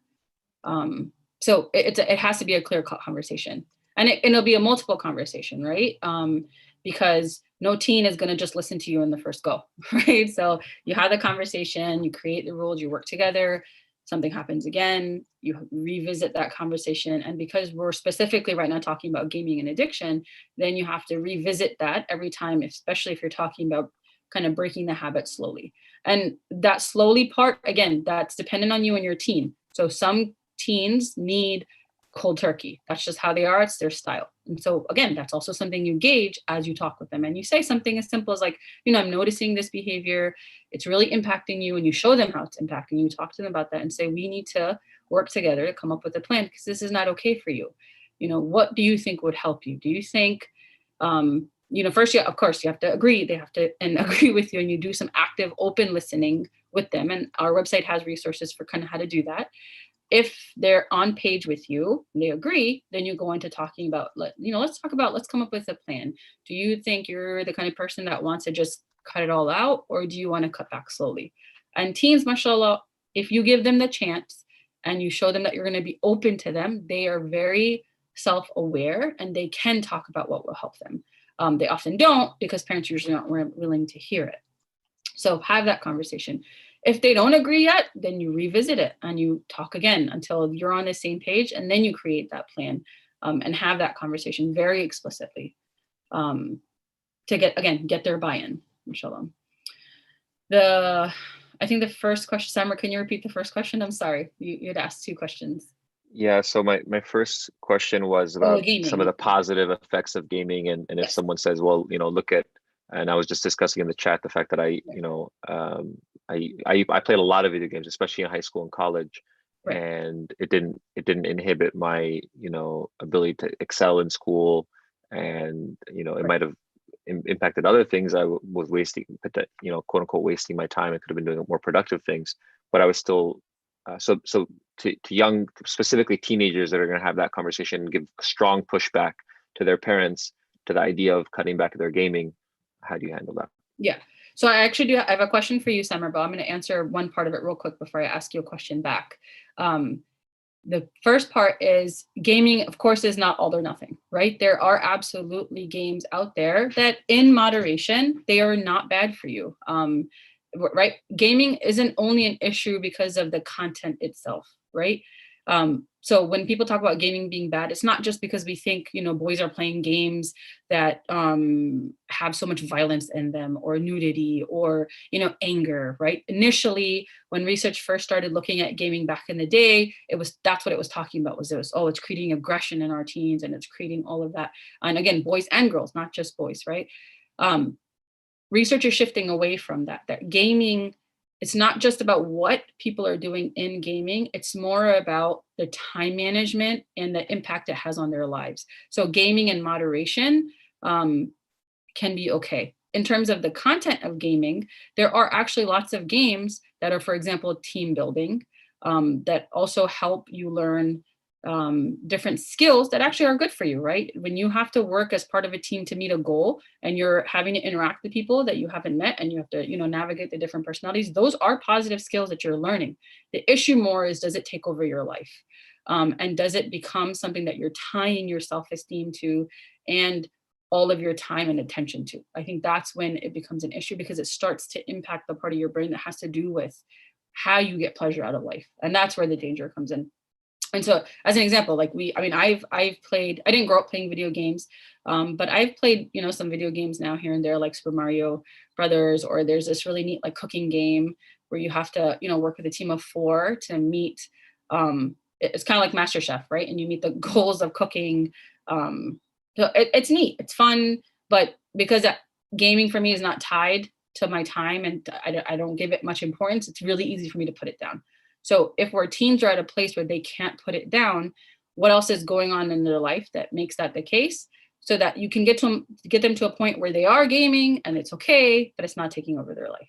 So Samara, what I wanted to ask you, if you're okay with sharing this, is you said that you did game and it was fine for you because it didn't impact school.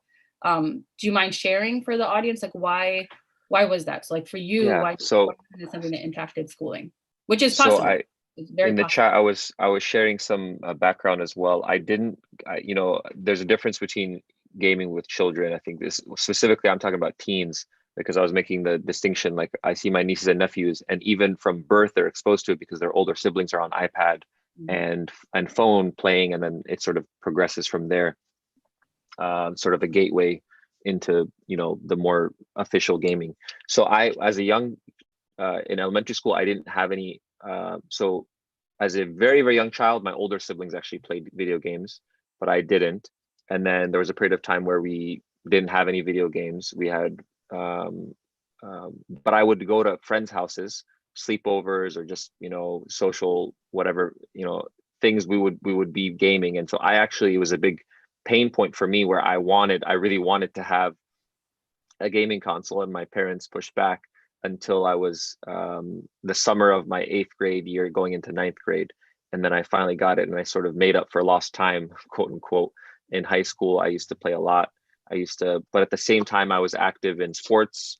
I was active in our local MSA. So it wasn't something that I see, because I was a youth director as recent as last year. And I see a lot of folks where it becomes their entirety of their life. Everything for them, it can be last minute now. What? The entirety of their life. What I say? Give me 1 second here. Just the entirety of their life becomes video games, essentially, to where, I had in my youth group, sometimes folks wouldn't come to the youth group because they just prefer to play video games. So I think that's where to draw the line. That never was the issue for me. I was always involved in sports, involved in other school related things, involved in the mosque and helping out in sort of the youth group, etc. So for you, would you say that for whatever reason, it didn't impact school, for whatever reason, that you had other things that were protecting you from it becoming an addiction for you?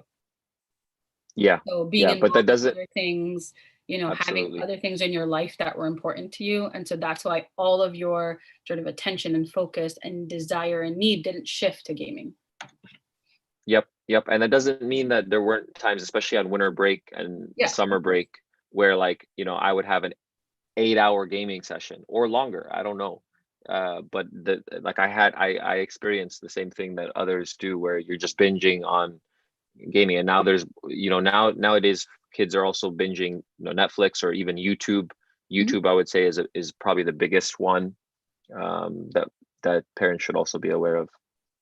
And I would say YouTube is more troubling to me, just to myself as a future parent. YouTube and in particular is a lot more of a concern than because you're exposed to a lot more things that are going to shape a person, their worldview. not that games won't as well, and the Right. social settings around that, but in particular, that would be a much greater concern for me. Yep. So I think there was one last question. We're coming down to the end of the session, inshallah. There was one question, so I'll allow, if there's any follow-up questions, feel free to put in the chat about the video games. But there was one question that I had missed. I'm just trying to find it.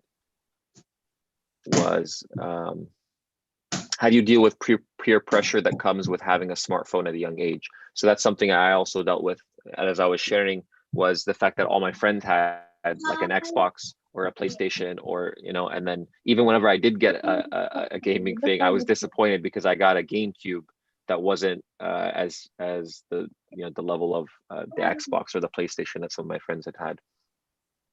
But the question was specifically about the smartphone. So my friends all have smartphones. Why can't I have one? Right. So I think the answer to that question is the same for any other peer pressure that teens face, right? Kids face. So if your kid says, you know, my friend has XYZ, why can't I have XYZ? So it's you have to take the same approach. And I know that's a common question. I deal with it in my household all the time, right? And for me, I think that, and this is more of just my personal approach to it, is it's going back to what's our family culture and what's our household sort of system. And so it's just reminding my child, you know, I understand that your friend has a phone and I know it's difficult and you want one. So, you know, I empathize with them. But I also then remind them, this is our family culture. This is what we think in our household is the best for you. So it's one, having that conversation, taking them back to that. But then also replacing that need they have with other things.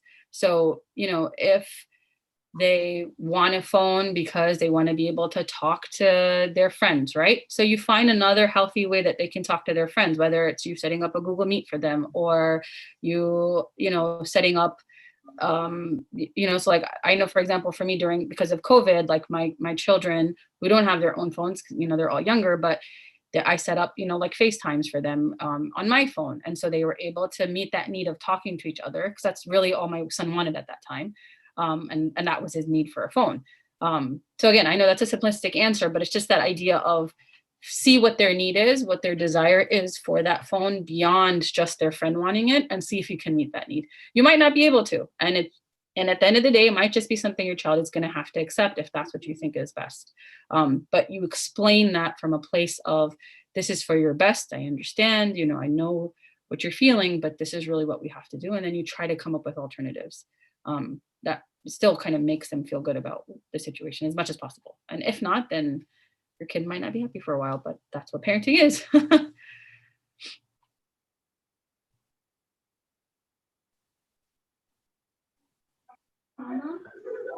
Medea, do you have any closing thoughts for us? And then I'll also grab the daily article share and feedback link, and I'll drop those in the chat, inshallah. Yeah, I think I do have them, I think, on the last page, but you can put them on the website as well. I just wanted to end with that. I know that there's a lot that we talked about, you know, that there are parts where, because of time, I kind of only was able to do surface level and not go into in depth. So if you're looking for a lot more resources, you know, they're there on our website, or you can follow us on social media. There's a lot in the toolkit that goes into in-depth, like I shared before, about all these different things. And also the key thing with social media and digital media is really it's age dependent and child dependent. So if you go to the toolkit, it talks a lot about how to navigate some of this for all the different ages, and also for different things to kind of keep in mind for your child, inshallah. So just check out the FY.org, and Samar's, you know, sharing some of that information for you guys, inshallah. The last thing is, it's a fine balance. And so don't fall into the pressure of what other family systems are doing and meeting that balance, right? You have to do what is best for your family and best for the parenting that exists in your household, best for the marital relationship that exists in your household, and best for the kinds of children you have. So keep all of those things in mind and figuring out how can you keep that balance of navigating technology and navigating media, but protecting your children at the end of the day, inshallah. And again, just renew your intentions that that's the reason you're doing it for, and that you're hoping to instill that balance in your children themselves, inshallah. And I pray that Allah grants us all success as we're able to do this, inshallah. Jazakallah khair for everybody's time on this Saturday, inshallah. And I hope the talk was beneficial. Thank you, Dr. Madiha. I really appreciate it. I want to also thank Flint Islamic Center for inviting the FY. This is our second partnership in recent memory, and we hope to continue that partnership. We're excited to, inshallah, do more workshops on other parenting. The last one we did was marriage, other areas, related to mental health and youth development. So I'll finish off by pointing out, I dropped some things in the chat box. The first one was links to our websites. The other one was our daily article newsletter. So there's an option for you to click there and subscribe to either our monthly newsletter, where you just get sort of a monthly newsletter and other major updates. And then there's also a daily article share where every single day, Monday through Friday, you would get a different article. One day is about marriage, one day is parenting, one day is mental health, one day is youth related. And then the last one is sort of actually more family oriented, things that family can do together. And then the last thing was feedback. So there's a feedback link. If you can give us feedback on things that you like, things that we can improve. We always want to be able to continue to increase engagement, improve the way that we're handling our workshops. And the last thing I'll say is we're a growing organization, and we would welcome your support. And as we approach Ramadan, inshallah, we'd invite you to think about supporting the FY so we can continue doing research and educating the communities around these important areas. We'll go ahead and close with dua, inshallah. If there aren't any, Sister Layla or Sister Salam, if there were any announcements, feel free to interrupt me that you wanted to make for the Flint community. Feel free to. Otherwise, we'll close with dua, inshallah. Subhanakallah bihamdik, nashhadu an la ilaha illa anta, nastaghfiruka wa natubu ilayk. We ask you, Allah, by your infinite grace and infinite mercy, to allow us to benefit from these sessions. We ask you, Allah, to accept from us. We ask you, Allah, to help us in our families, help us improve our parenting skills, help us connect with our children in meaningful ways that allow us all to flourish as families. We ask you, Allah, to bring our children goodness. Ya Allah, guide them, keep them on the straight path. Ya Allah, allow us to be good role models and mentors for them. Allow us to all be as one community guided on the straight path. Ya Allah, allow our communities to flourish. Ya Allah, bless the Flint Islamic Center and all of the community members. Ya Allah, allow us to return to the masajid this Ramadan just as we were. Ya Allah, we miss your house. Ya Allah, we ask you to invite us back to your house, especially this Ramadan. We ask you, Allah, for that and all the good things of this life and the next.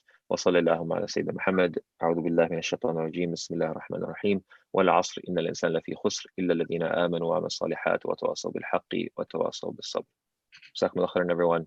Assalamu alaikum wa rahmatullah.